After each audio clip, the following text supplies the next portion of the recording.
के तपाईलाई online liquor delivery business गर्न मन छ तर कहाँबाट सुरु गर्ने भन्ने थाहा छैन? आजको यो भिडियोमा म तपाईलाई एकदम सजिलो तरिकाले सबै कुरा बुझाउने छु। लाइसेन्सदेखि पहिलो अर्डरसम्म सम्पूर्ण कुराहरू डिटेलमा बताउने छु। त्यसैले भिडियो अन्त्यसम्म हेर्नुहोस् किनकि यो भिडियो जानकारी तपाईको बिजनेस बदल्न सक्छ। अब कुरा गरौँ नेपालमा बजारको अवसर कस्तो छ भन्ने विषयमा। पहिले बुझौँ नेपालमा लिकर बजार कति ठुलो छ। काठमाडौँ उपत्यका मात्रै हेर्ने हो भने लाखौं मान्छेहरू वाइन शप, बार र पार्टीका लागि मदिरा किन्छन्, तर डेलिभरी एकदमै कम छ। यही नै तपाईको अवसर हो। अवसरलाई तपाईले सदुपयोग गर्नुभयो भने अगाडि बढ्न सकिन्छ। कोभिड पछि अनलाइन डेलिभरीको बानी मान्छेहरूमा आएको छ, जस्तो कि खाना, ग्रोसरी, औषधि जस्ता इत्यादिहरू पर्छन्। तर मदिरा डेलिभरी अझै नेपालमा धेरै कम छ, मतलब प्रतिस्पर्धा कम छ, मौका धेरै छ। यही अहिले नै सुरु गर्नुभयो भने तपाईँ यस क्षेत्रमा अग्रणी बन्न सक्नुहुनेछ। अब कुरा गरौँ लाइसेन्स र दर्ताको समयावधिको बारेमा। कानुनी लाइसेन्स आवश्यक पर्छ कि पर्दैन, अथवा दर्ता कम्पनी गर्नु आवश्यक पर्छ कि पर्दैन भन्ने विषयमा तपाईलाई मैले सानो विवरण दिनेछु। यो खण्ड ध्यानपूर्वक सुन्नुहोला, यो सबैभन्दा महत्त्वपूर्ण छ। नेपालमा मदिरा बेच्नका लागि 3वटा मुख्य कागजात चाहिन्छ। ती कागजात बिना व्यवसाय सञ्चालन गर्नु गैर कानुनी हुन्छ र ठूलो जरिवाना अथवा व्यवसाय बन्द हुन पनि सक्छ। त्यसकारणले सचेत रहनु आवश्यक हुन्छ। पहिलो रहेको छ एक्साइज लाइसेन्स। एक्साइज लाइसेन्स भनेको के हो तपाईलाई मैले छोटकरीमा पनि व्याख्या गरिदिनेछु। एक्साइज लाइसेन्स आन्तरिक राजस्व विभाग, जसलाई आईआरडी पनि भन्ने गरिन्छ, आईआरडीबाट लिकर रिटेल लाइसेन्स लिनु पर्छ। त्यहाँ गएर तपाईले लाइसेन्स लिन सक्नुहुन्छ। यो लाइसेन्स नै तपाईको व्यवसायको आधार हो। यो बिना मदिरा बेच्नु सम्पूर्णतः गैर कानुनी मानिन्छ। त्यस्तै गरी दोस्रोमा रहेछ व्यवसाय दर्ता गर्नु हो। कम्पनी रजिस्टर कार्यालय ओसीआरमा आफ्नो फर्म दर्ता गर्नुपर्छ। एकल स्वामित्व, साझेदारी वा प्रणाली अथवा अन्य जे मन लाग्छ त्यो छान्नुहोस् र त्यसमा रजिस्टर गर्न सक्नुहुनेछ। सुरुवातका लागि एकल स्वामित्व सरल र सस्तो विकल्प हुन सक्छ मेरो विचारमा।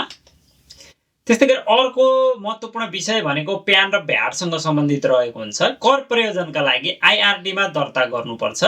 यसले तपाईको व्यवसायलाई विश्वसनीयता दिन्छ र कर सम्बन्धी झमेलाबाट बचाउँछ। बोनस टिपका लागि तपाईँ स्थानीय वडा कार्यालयबाट व्यवसाय सञ्चालन प्रमाणपत्र पनि लिन सक्नुहुनेछ। डेलिभरीका लागि सहयोगी हुन्छ। आफ्नो वकिलसँग जानकारी लिनुहोस् वा सल्लाह गरेर मात्र पुष्टि गर्नुहोला। नियमहरू परिवर्तन हुन सक्छ, त्यस कारणले चाहिँ आफ्नो वकिलसित राम्ररी परामर्श लिएर पहिलाको नियम के थियो र अहिले के चेन्ज भएको छ सम्पूर्ण जानकारी प्राप्त गरेर मात्र अगाडि बढ्न सजेसन दिन्छु है त मैले तपाईलाई। अब यो जानकारी पाइसकेपछि अब हामीले बुझ्नुपर्ने हुन्छ बजेट र सेटअप खर्च के कति लाग्छ, कति बजेट निर्धारण गर्नुपर्छ भन्ने बारेमा। अब बुझौँ कति बजेट चाहिन्छ। म यथार्थवादी तथ्याङ्क तपाईलाई बताउँछु। आफूले जानेको अनुसार धेरैजना मान्छेहरू बिजनेस सुरु गर्नु अघि लाखौं चाहिन्छ भनेर डराउँछन्, तर त्यस्तो वास्तवमा हुँदैन। सानो स्केलबाट पनि बिजनेस सुरु गर्न सकिन्छ है त। लाइसेन्स र दर्ताका लागि करिब 15 देखि 30 हजारसम्म लाग्न सक्छ। यो नियम अनुसार अथवा लेटेस्ट के भइरहेको छ त्यो अनुसार परिवर्तन पनि हुन सक्छ, तलमाथि हुन सक्छ। अनि त्यस्तै गरी प्रारम्भिक स्टकका लागि चाहिँ 50 देखि 1,50,000 को रेन्ज अनुसार आवश्यक पर्न सक्छ। डेलिभरी गाडी जस्तै बाइक, स्कुटर भाडा वा आफ्नैको लागि रु 5,000 महिनाको हामीले बजेट छुटाएर राख्यौं भने वा आफ्नै गाडी प्रयोग गर्न पनि सकिन्छ वा यसरी सजिलो हुन्छ। साधारण वेबसाइटमा इन्स्टाग्राम पेज सेटअप रु 5,000 देखि 20,000।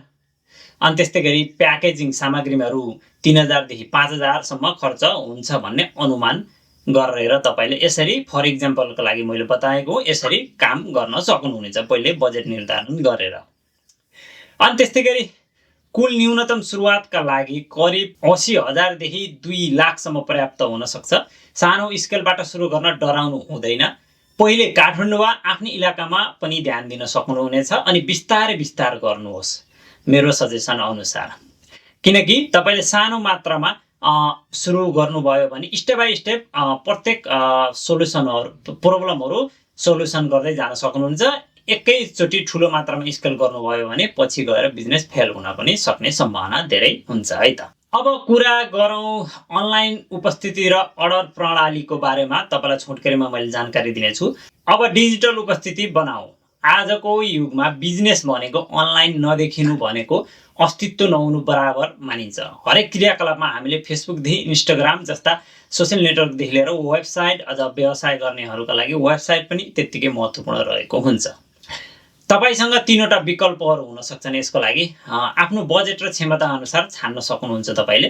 ती विकल्पहरू पनि मैले तपाईलाई स्टेप बाई स्टेप बताइदिने छु। सुरुमा हामीले इन्स्टाग्राम र फेसबुक पेजको बारेमा कुरा गर्नेछौँ। सबैभन्दा सस्तो र छिटो विकल्प भनेको यी नै हो, फेसबुक र इन्स्टाग्राम। उत्पादनका फोटो अनि त्यस्तै गरी मूल्य र व्हाट्सएप नम्बर राख्न सक्नुहुनेछ हामीले फेसबुक पेज र इन्स्टाग्राममा। अर्डर डाइरेक्ट मेसेज वा कलबाट लिन सकिन्छ व्हाट्सएपको सहायताले है त। अनि सुरुका लागि यो नै सबैभन्दा उपयुक्त तरिका मान्छु, किनकि तपाईसँग सुरुमा कस्टमर बन्न धेरै समय लाग्ने हुनाले वेबसाइट खोलेर पनि कस्टमरै छैन भने त्यसको के अर्थ हुन्छ हैन त। त्यसकारणले अनि अर्को विकल्पमा रहेको छ साधारण वेबसाइट रहेको छ। वेबसाइटबाट पनि तपाईले आफ्नो व्यवसाय सुरु गर्न सक्नुहुनेछ।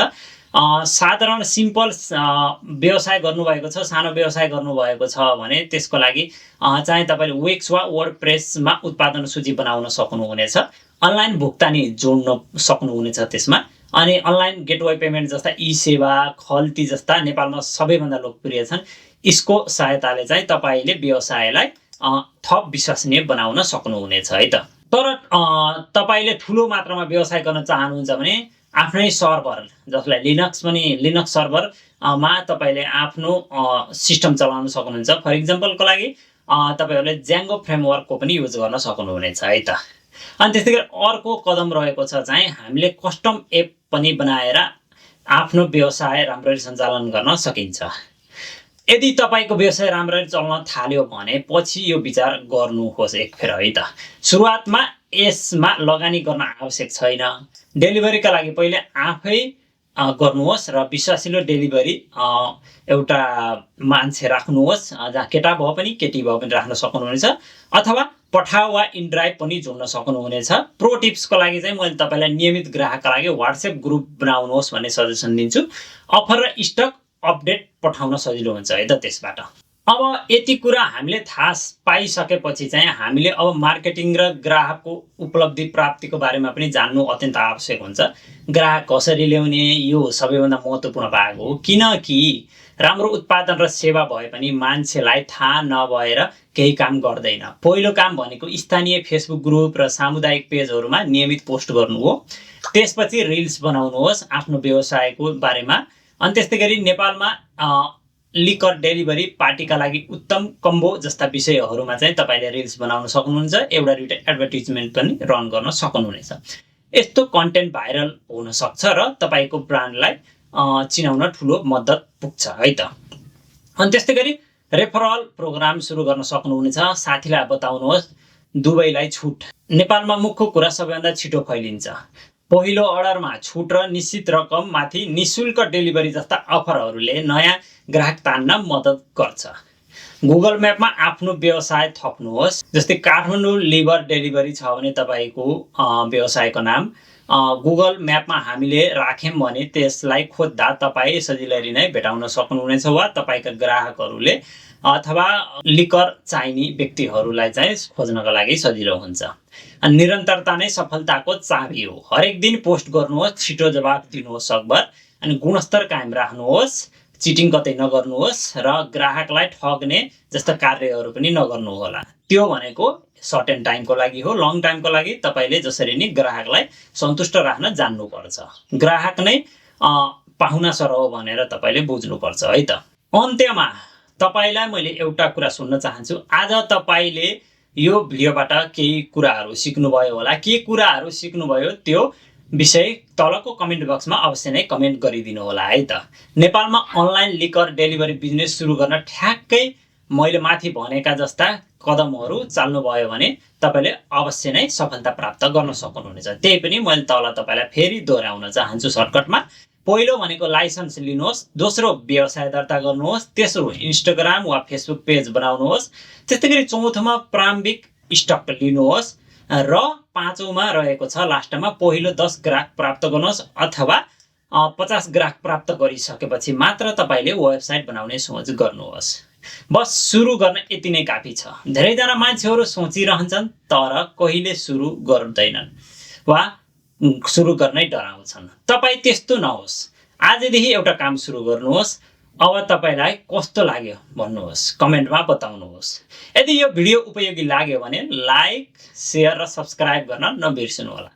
अर्को भिडियोमा म तपाईलाई बताउने छु नेपालमा खाना डेलिभरी बिजनेस कसरी सुरु गर्ने, त्यो पनि हेर्न नबिर्सिनुहोस्।